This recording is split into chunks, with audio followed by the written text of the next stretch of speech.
माता सीता, ऋषि मुनियों,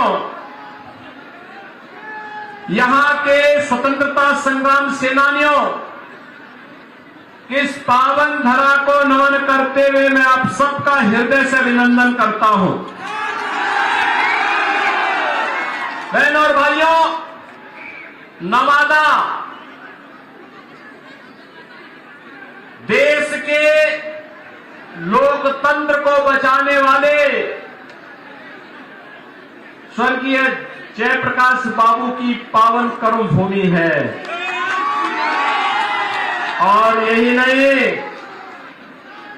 बिहार के पूर्व मुख्यमंत्री स्वर्गीय कर्पूरी ठाकुर की भी पावन धरा नवादा है। बिहार ने देश को सब कुछ दिया। देश के संविधान निर्माण समिति के अध्यक्ष राजेंद्र बाबू से लेकर के इस धरती ने पूर्व मुख्यमंत्री श्री कृष्ण बाबू को भी इसी धरती ने दिया। और बहनों भाइयों, चाहे वह देश के लोकतंत्र को बचाने वाले जयप्रकाश नारायण जी की पावन धरा के रूप में बिहार की पहचान हो, या फिर बहनों और भाइयों, कर्पूरी ठाकुर ने सामाजिक न्याय के माध्यम से जो अलख जगाने का काम किया था, उस धरा को मैं कोटि कोटि नमन करते हुए आप सबका हृदय से अभिनंदन करता हूं। बहनों भाइयों,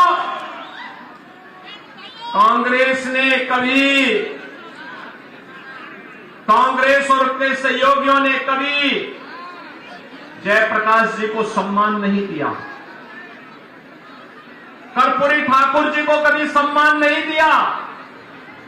और हम सब आभारी हैं प्रधानमंत्री मोदी जी ने और भारतीय जनता पार्टी ने कर्पूरी ठाकुर जी को भारत का सर्वोच्च नागरिक सम्मान भारत रत्न देकर के बिहार वासियों को भी सम्मान देने का काम किया है। बहनों और भाइयों, यह भूमि बिहार की है, लोकतंत्र की प्रारंभिक भूमि के रूप में इसको जाना जाता है। यह देश के इतिहास को बनाने वाली भूमि है, दुनिया को लोकतंत्र का पाठ पढ़ाने वाली भूमि है। लेकिन बहनों और भाइयों, लोकतंत्र के सामने सबसे बड़ा संकट हमेशा राजनीति का प्राधिकरण, अपराधियों का राजनीतिकरण, जातिवादी और परिवारवादी राजनीति ही लोकतंत्र के मार्ग में सबसे बड़ी बाधा है। और कल ही भारतीय जनता पार्टी ने मोदी जी के करकमलों से अपना संकल्प पत्र जारी किया है।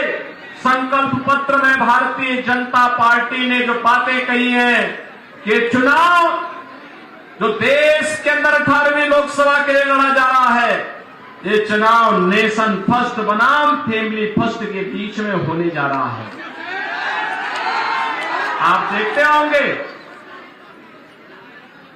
भारतीय जनता पार्टी ने अपने संकल्प पत्र में जो बातें कही हैं, आत्मनिर्भर भारत का, विकसित भारत का, भारत को दुनिया के यानी ग्लोबल लीडर के रूप में स्थापित करने वाले भारत का, उस भारत के लिए उन्होंने गरीब कल्याणकारी योजनाओं को मोदी जी ने, भारतीय जनता पार्टी ने आगे भी बढ़ाने की बात कही। आपने 10 वर्ष में बदलते हुए भारत को देखा है। बहनों और भाइयों, इन 10 वर्षों में हमारा भारत बदला है। दुनिया के अंदर भारत को सम्मान मिला है, सम्मान बढ़ा है। आज भारत के पासपोर्ट की कीमत बढ़ी है, भारत की सीमाएं सुरक्षित हुई हैं, भारत के अंदर नक्सलवाद और आतंकवाद की समस्या का समाधान हुआ है। आप जानते होंगे 2019 के पहले जम्मू कश्मीर के अंदर शेष भारत का कोई नागरिक जमीन नहीं खरीद सकता था। नहीं खरीद सकता था। आज धारा 370 हटी। ये धारा 370 न केवल आतंकवाद की जड़ थी, बल्कि जम्मू कश्मीर को शेष भारत से अलग करती थी। धारा 370 के खिलाफ श्यामा प्रसाद मुखर्जी जी ने अभियान चलाया था। 1952-53 में उन्होंने कहा था एक देश में दो प्रधान, दो विधान, दो निशान नहीं चलेंगे, नहीं चलेंगे। बहनों और भाइयों, 1953 में डॉक्टर श्यामा प्रसाद मुखर्जी शहीद हो गए, कश्मीर के लिए बलिदान हो गए। लेकिन भारतीय जनता पार्टी नारा लगाती थी, जहां हुए बलिदान मुखर्जी, वह कश्मीर हमारा है। और बहनों भाइयों, मोदी जी ने और देश के गृह मंत्री अमित शाह जी ने डॉक्टर श्यामा प्रसाद मुखर्जी के सपने को साकार किया। कश्मीर में धारा 370 समाप्त करके आतंकवाद की ताबूत पर अंतिम कील ठोकने का काम भी किया। बहनों भाइयों, याद रखना, एक सुरक्षित माहौल में ही हम विकास की और सुशासन की परिकल्पना को आगे बढ़ा सकते हैं। नौजवानों के लिए रोजगार और आजीविका के साधन बढ़ा सकते हैं, कनेक्टिविटी को बेहतर कर सकते हैं, नौकरी और रोजगार की ढेर सारी संभावनाओं को आगे बढ़ा सकते हैं। और सुरक्षा का वातावरण आज नए भारत में है। आज देश के अंदर विकास के बड़े बड़े कार्य हो रहे हैं, हाईवे बन रहे हैं, रेलवे की बेहतर कनेक्टिविटी बनी है, एयरपोर्ट बन रहे हैं, आईआईटी बन रही है, आईआईएम बन रहे हैं, एम्स बन रहे हैं, one district one medical college बन रहे हैं, वर्ल्ड क्लास यूनिवर्सिटीज का निर्माण हो रहा है, हर घर नल की योजना साकार हो रही है। और गरीब कल्याणकारी योजनाओं की तो कोई सानी ही नहीं। बहनों और भाइयों, याद करिए, 14 के पहले लोग भूखों मरते थे, भूख से मौत की शिकायतें आती थी, किसान आत्महत्या करता था, नौजवान पलायन करता था, महिलाओं के सामने आजीविका का साधन नहीं होता था। 2014 के बाद आपने बदलते हुए भारत को देखा है। आज आप देख रहे होंगे, पिछले 4 साल से देश के अंदर 80 करोड़ लोगों को फ्री में राशन की सुविधा का लाभ प्राप्त हो रहा है। 60 करोड़ लोगों को 5 लाख रुपए की आयुष्मान भारत की स्वास्थ्य बीमा का कवर मिला है। 50 करोड़ गरीबों के लिए जनधन अकाउंट खोल करके दिल्ली से आने वाला पैसा उनके अकाउंट में आएगा, इस बात की गारंटी दे दी गई। 12 करोड़ अन्नदाता किसान को प्रधानमंत्री किसान सम्मान निधि का लाभ दे दिया गया। और बहनों और भाइयों, 12 करोड़ गरीबों के शौचालय भी बने हैं। 10 करोड़ गरीब महिलाओं को उज्ज्वला योजना के कनेक्शन भी मिले हैं। 4 करोड़ गरीबों के मकान मिले हैं। और कल के संकल्प पत्र में भारतीय जनता पार्टी ने कहा है कि अभी 10 वर्ष में 4 करोड़ गरीबों के मकान बने हैं, अगले 3 वर्ष में, अगले 5 वर्ष में 3 करोड़ और लोगों के मकान बनाएंगे।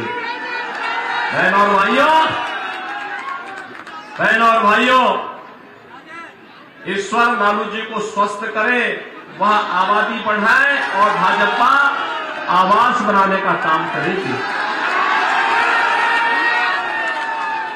आवास बनाने का काम भाजपा करेगी।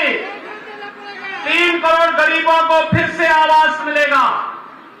बहनों और भाइयों, 2.5 करोड़ गरीबों को घर में बिजली के फ्री में कनेक्शन। डिजिटल इंडिया का सपना साकार हो रहा है। एक तरफ मोदी जी भारत को डिजिटल युग में ले जा रहे हैं और दूसरी तरफ आरजेडी और उनके लोग आपको लालटेन युग की ओर पीछे धकेल रहे हैं। बहनों और भाइयों, यही कहने के लिए हम लोग आपके पास आए हैं। मैं आपसे पूछना चाहता हूं, ये जो कार्य मैंने गिनाए हैं, क्या ये आरजेडी और कांग्रेस कर पाती क्या?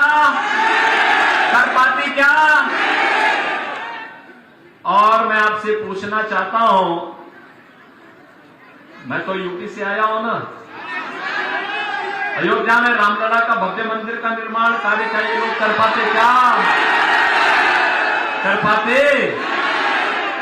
अयोध्या में रामलला का भव्य मंदिर बनने पे कैसा लगा आपको? अच्छा लगा ना? तो आपको खुश होना ही था, क्योंकि मैं देख रहा था रामलला विराजमान हो रहे थे अयोध्या में, उत्सव उमंग था बिहार में, और सबसे पहला उपहार रामलला मंदिर के लिए बिहार से ही अयोध्या धाम पहुंचा था। इसके लिए बिहार वासियों का अभिनंदन।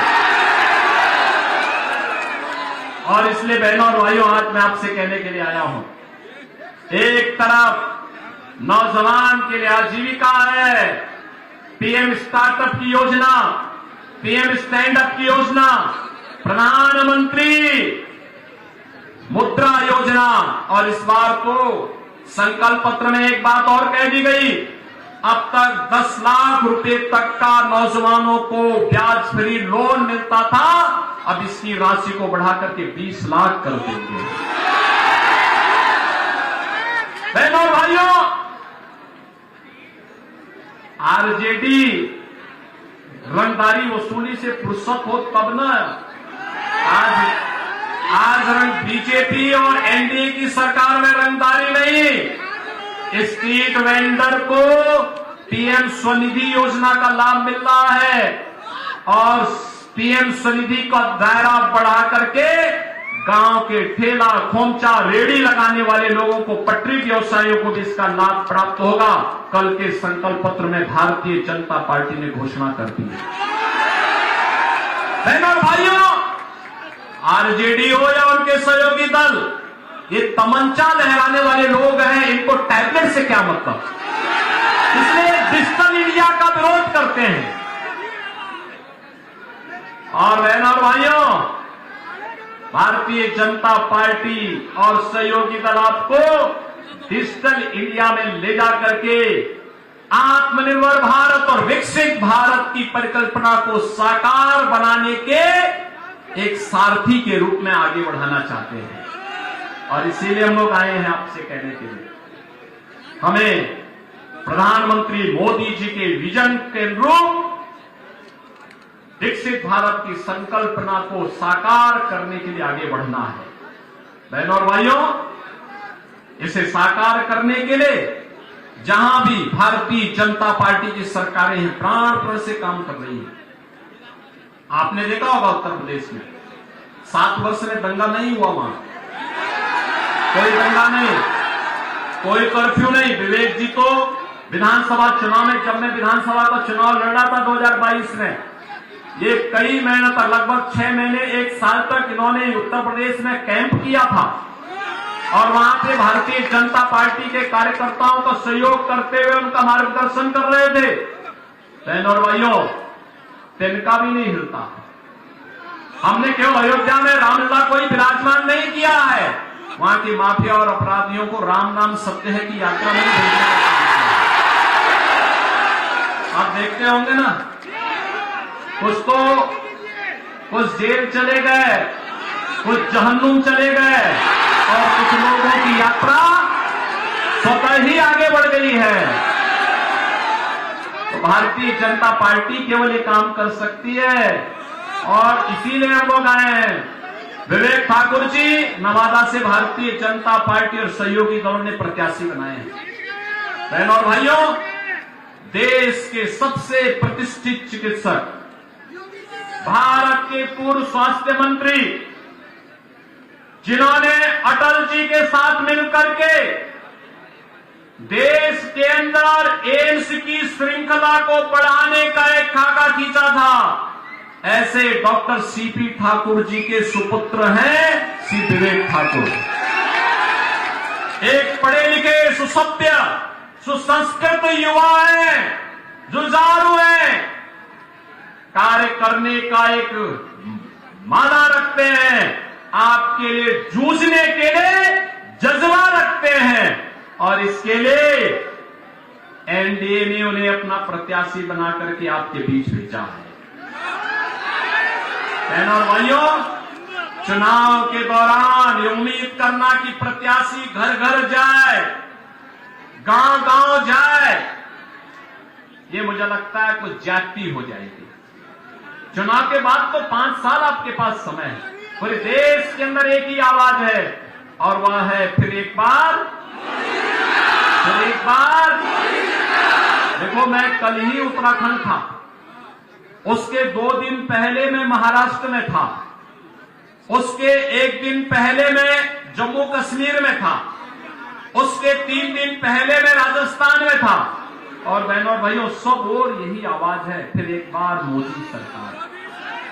अब की बार 400 पार।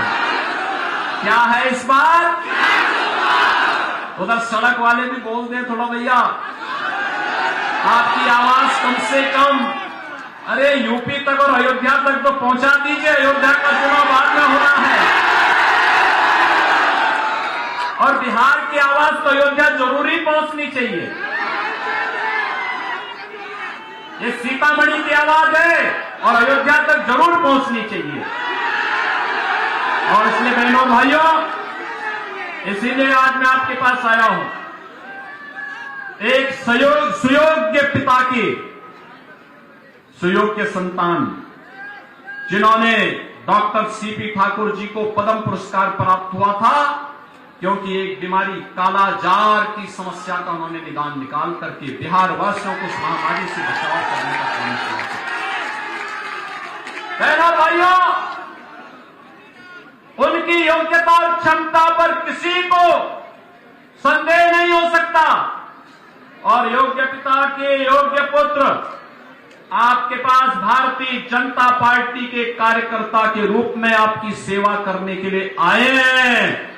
और बहनों और भाइयों, इसीलिए हम आपसे अपील करने के लिए मैं भी आया हूं। मुझे आज दूसरे राज्य में जाना था, लेकिन जब मुझे बताया गया कि नहीं, पहले ही चरण में विवेक ठाकुर का चुनाव है, तो मैंने कहा मैं जरूर जाऊंगा। और बहनों भाइयों, आज नवादा की इस पावन धरा को, माता सीता की इस पावन धरा को यहां पर नमन करने के लिए, आपके साथ संवाद बनाने के लिए मैं आज यहां पर आपके बीच आया हूं। आप मुझे बताओ, आप भी बिहार के अंदर यही चाहते हैं ना कि जो यूपी के अंदर हुआ है, और बीजेपी और एनडीए ही करेगा, यही करेगा। और इसी के लिए एनडीए के सभी प्रत्याशी विजयी बनने चाहिए। सहमत हैं? सभी लोग सहमत हैं? सभी लोग सहमत हैं? घर घर मोदी जी का प्रतिनिधि बन करके और विवेक ठाकुर बन करके घर घर जाएंगे। बहनों और भाइयों, यहां गर्मी हो रही है और गर्मी हो सकता 19 अप्रैल को और गर्मी हो, लेकिन उसकी परवाह नहीं करनी है, ठीक है ना? याद रखना, ये गर्मी अभी जितनी पड़े, लेकिन तय करिए, कमल खिलाइए और राजनीति के प्राधिकरण करने वालों की गर्मी निकाल दीजिए। सहमत है ना? सभी लोग सहमत हैं? तो फिर 19 अप्रैल को विवेक ठाकुर जी को कमल चुनाव चिन्ह पर भारी बहुमत से विजयी बना करके भेजेंगे। मोदी जी के गले में बिहार की एनडीए की सभी सीटों को भेजने में अपना योगदान देंगे। तो फिर मेरे साथ बोलेंगे, भारत माता की